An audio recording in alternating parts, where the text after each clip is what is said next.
Dalam nama Bapa dan Putra dan Roh Kudus. Amin. Allah Bapa kami yang penuh kasih, sabdamu adalah terang dan pelita dalam hidup kami. Kami mohon bimbinglah kami dengan Roh Kudusmu untuk mendengarkan dan merenungkan sabdamu itu. Semoga dengan daya Roh Kudusmu itu, telinga kami mampu mendengarkan dan hati kami menghayatinya, serta mampu mewujud nyatakannya dalam kehidupan kami sehari-hari. Dengan pengantaraan Kristus Tuhan dan Penyelamat kami. Amin. Tuhan bersamamu dan bersama rohmu. Inilah Injil suci menurut Matius, dimuliakanlah Tuhan. Pada hari itu keluarlah Yesus dari rumah itu dan duduk di tepi danau. Maka datanglah orang banyak berbondong-bondong lalu mengerumuni dia, sehingga ia naik ke perahu dan duduk di situ. Sedangkan orang banyak semuanya berdiri di pantai. Dan dia mengucapkan banyak hal dalam perumpamaan kepada mereka. Katanya, adalah seorang penabur keluar untuk menabur. Pada waktu ia menabur, sebagian benih itu jatuh di pinggir jalan. Lalu datanglah burung dan memakannya sampai habis. Sebagian jatuh di tanah yang berbatu-batu, yang tidak banyak tanahnya. Lalu benih itu pun segera tumbuh karena tanahnya tipis. Tetapi sesudah matahari terbit, layulah ia dan menjadi kering karena tidak berakar. Sebagian lagi jatuh di tengah semak duri, lalu makin besarlah semak itu dan menghimpitnya sampai mati. Dan sebagian jatuh di tanah yang baik lalu berbuah.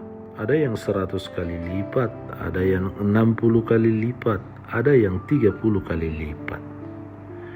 Siapa yang bertelinga, hendaklah ia mendengar. Demikianlah sabda Tuhan, terpujilah Kristus.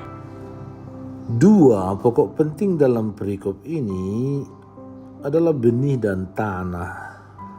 Benih pada umumnya menunjuk pada hal-hal yang positif, misalnya keunggulan atau sesuatu yang berkualitas. Seorang petani seringkali menyisihkan benih yang bagus untuk ditanam kembali. Benih tersebut berpotensi tumbuh dengan baik sehingga melestarikan kehidupan selanjutnya. Benih yang dimaksudkan Yesus dalam perumpamaan hari ini adalah firman Allah. Sabda Allah memiliki daya tumbuh yang luar biasa serta mengandung intisari kehidupan. Benih yang ditaburkan di atas tanah akan melebur dan menyatu dengan tanah demi kehidupan yang baru. Demikian juga halnya dengan firman Allah yang diwartakan kepada manusia. Selanjutnya adalah tanah. Berbagai macam tanah ada di bumi. Ada yang berbatu-batu, ada yang kering dan tandus, ada yang gembur, subur, dan penuh dengan humus.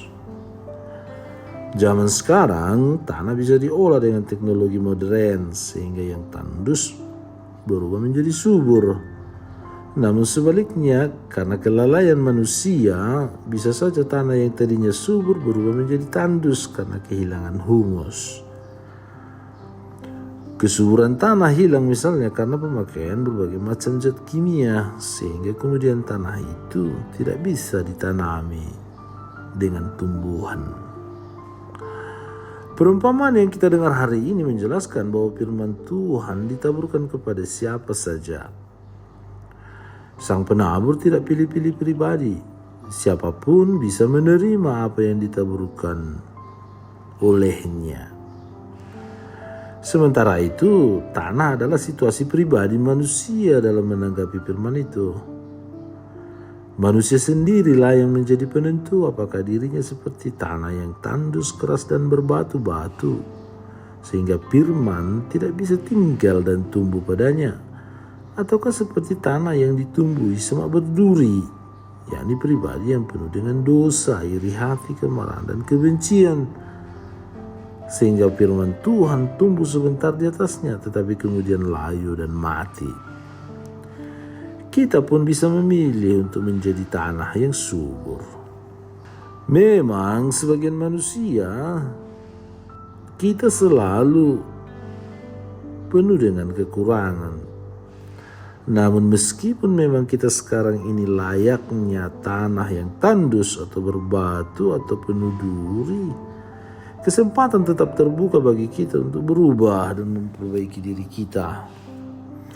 Sebagai pengikut Kristus, kita dapat membersihkan tanah kita, tidak lain dari diri kita, dengan memupuknya menggunakan kekayaan iman yang dimiliki dan telah diwartakan oleh gereja, yakni dalam sakramen-sakramen. Namun zaman modern ini, tidak jarang tanah kita terkena polisi egoisme. Iman menjadi luntur karena manusia menganggap dirinya berkuasa dan mampu melakukan apa saja dengan pikirannya, mengandalkan logikanya. Ini membuat tanah kita menjadi kering oleh kesombongan dan hedonisme. Kita menjauhkan Allah dari kehidupan kita. Marilah kita mendukung semangat Sang Penabur agar benih yang ditaburkannya dapat menghasilkan buah yang banyak. Kalau tanah kita sudah subur, mari kita jaga kesuburannya. Kalau tanah kita masih kering, mari kita berusaha mencari humus agar benih yang telah ditaburkan itu tidak mati sia-sia. Ya Tuhan, kami seringkali melalaikan amanat sabda-Mu. Bantulah kami agar meyakini dengan sungguh perkataan-Mu yang menjadi penerang dan pelita yang menuntun kami kepada hidup yang berbuah bagi sesama kami dan demi kemuliaan nama-Mu. Sebab Engkaulah Tuhan dan pengantara kami yang hidup dan berkuasa kini dan sepanjang segala masa. Amin. Allah Bapa kami, penuntun kehidupan, Engkau telah menuntun Abraham menuju tanah terjanji. Engkau juga menuntun bangsa Israel menuju tanah Yerusalem melalui tangan Musa. Kini kami umat-Mu keuskupan Padang sedang berjalan bersama dalam sinode kefikepan menuju keselamatan yang Engkau janjikan dalam diri Putra-Mu Yesus Kristus. Tuntunlah peziarahan hidup kami dengan kuasa Roh Kudus-Mu, agar kami tetap tabah, sabar dan setia menghadapi kesulitan dan tantangan hidup. Bimbinglah kami supaya mampu berjalan bersama, saling meneguhkan dalam iman, harapan, dan kasih.